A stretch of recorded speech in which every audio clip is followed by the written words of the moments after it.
যখন জামিয়াতে পড়তাম, হায় হায় কি দিন!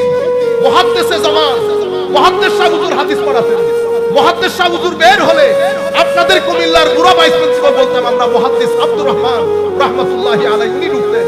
উনি বের হলে শেরে মিল্লাত উবাইদুল হক নাইনি ঢুকতেন। উনি বের হলে খতিবে বাঙ্গাল আল্লামা জালালউদ্দিন আল কাদেরী ঢুকতেন। এক এলমের সাগর বের হতো, আর এক এলমের সাগর ঢুকতো।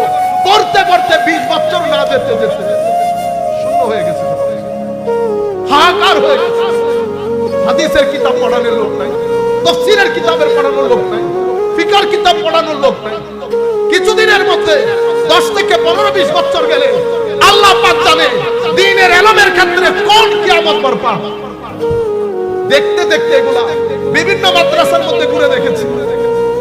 আগের মুরব্বী মুহাদ্দিস কেউ নাই, জোয়ান জোয়ান ছেলেরা ইলমে হাদিস পড়ায়।